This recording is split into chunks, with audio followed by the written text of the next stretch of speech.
It's Sean, RJ, and Bobby. Happy Friday to everyone, including Coach, who's joining us now on 105.3 The Fan. Good morning, Mike. How are you? Good morning. I'm doing well. Thank you. Okay, scenario time. You got 40 minutes to be at work. You go and start the car, and the battery is absolutely dead. What is Mike McCarthy doing in that situation with 40 minutes to get to work? Oh, well, I think it depends on what era I'm in. In my younger days, I pop the hood and get to work. But Yeah. in today's world, I'm making phone calls. Okay, but who are you calling? When's the last time you've been in a ride share, an Uber or a Lyft? Shoot. Yeah, it's within a year. Oh, okay.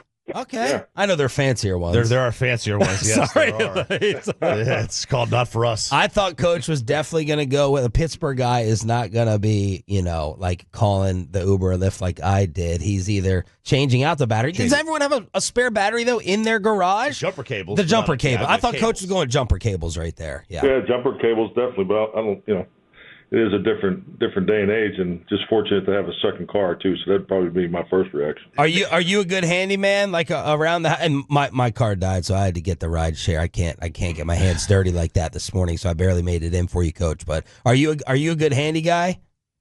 Not with automobiles, but used to do a lot of construction with my father growing up. Because nice. He had duplexes and apartments that he was always renovating and fixing up. So did a lot of that. But actually, I don't do much of it now because actually my wife really enjoys that. Really enjoys cool. it. Wow. You get a flat tire on the road. You change it yourself, though.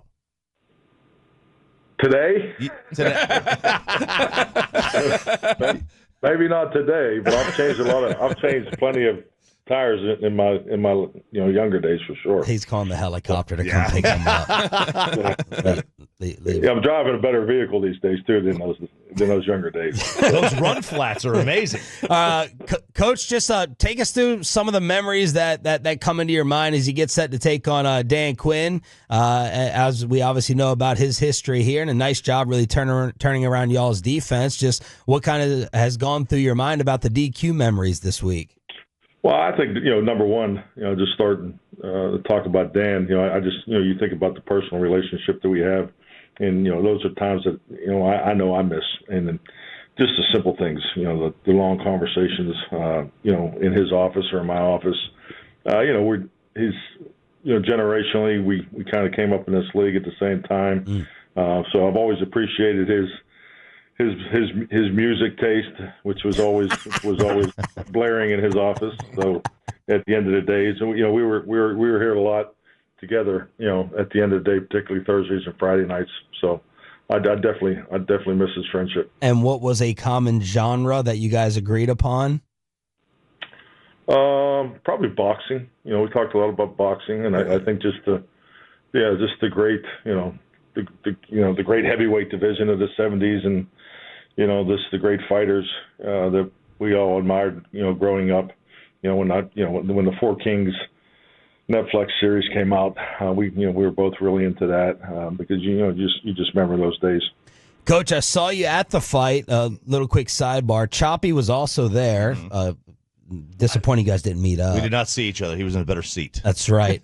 But Choppy says that a boxing fight, in his opinion, is like the biggest electricity event if it's a good one. Could you see yourself agreeing with that? Just the electricity of a big fight being there? Oh, definitely. I was so impressed with the whole atmosphere at AT&T. I wasn't at the Canelo fight, and everybody was talking about how electric that evening was too. But yeah, I'd have to agree. It's a different atmosphere, but definitely the electricity was outstanding.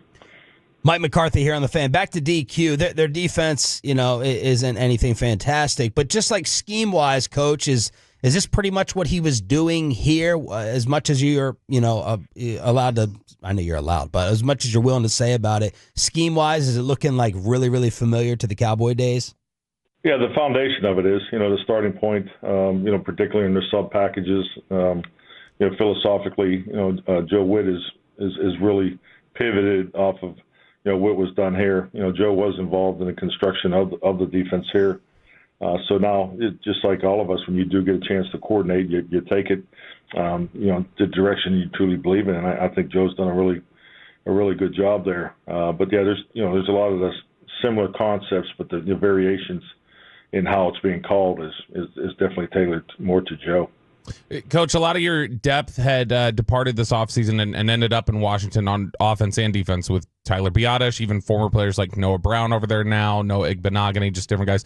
Which is more advantageous for you guys, do you feel like, at times? Is it the familiarity with the scheme and the coaches, or the familiarity with some of those players on the other side?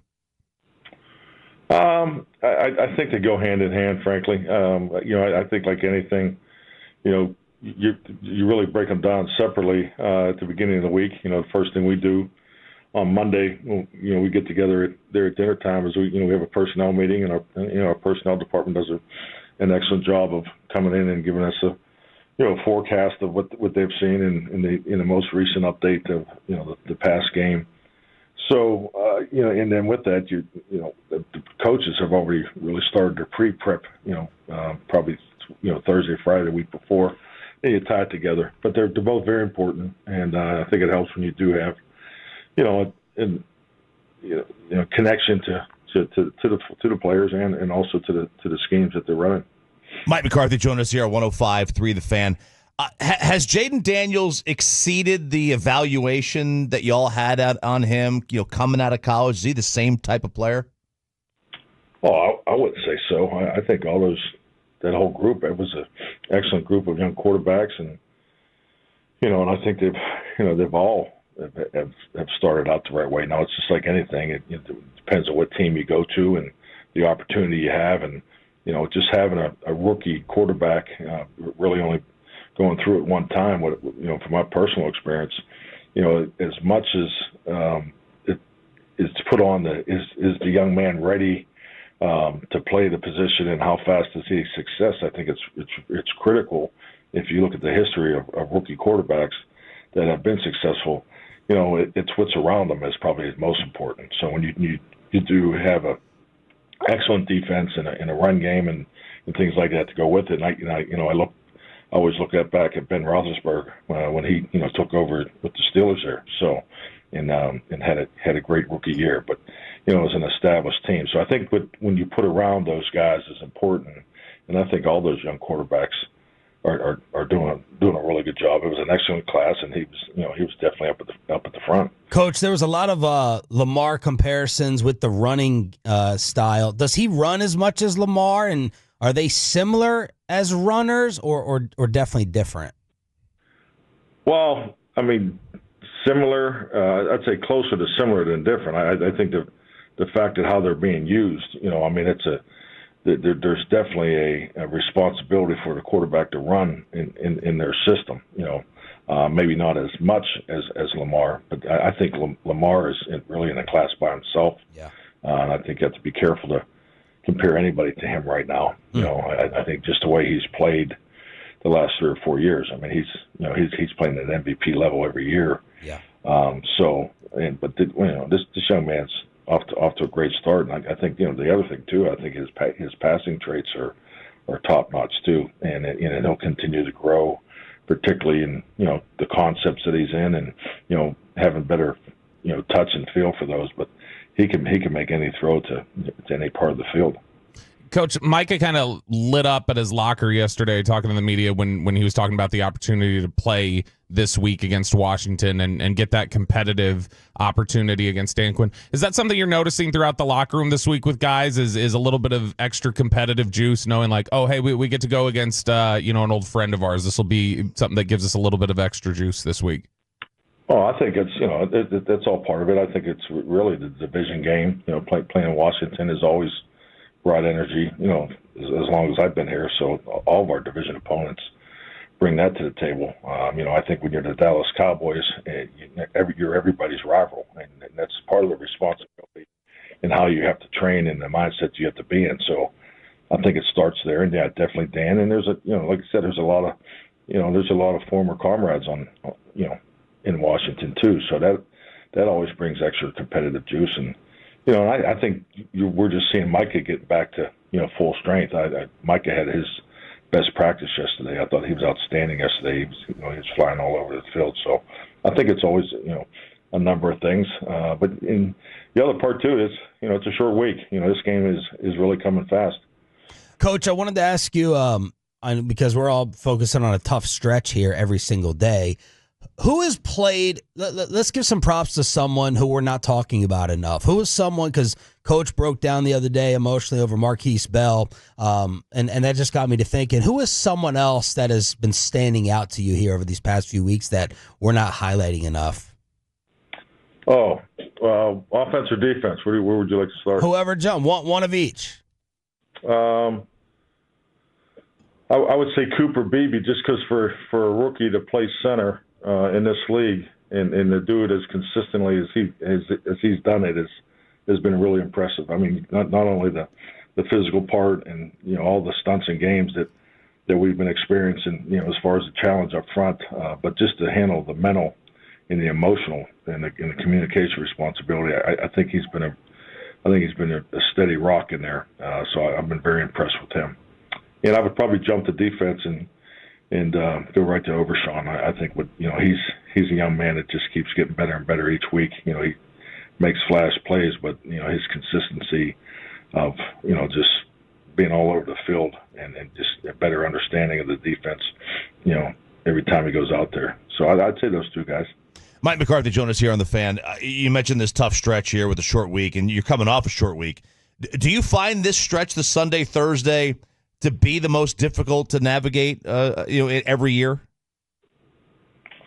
I think if you go through it for the first time, just being fortunate to be in the league, even in Green Bay, it seems like we played Detroit probably every other year or every third year over there. So I do have experience with it.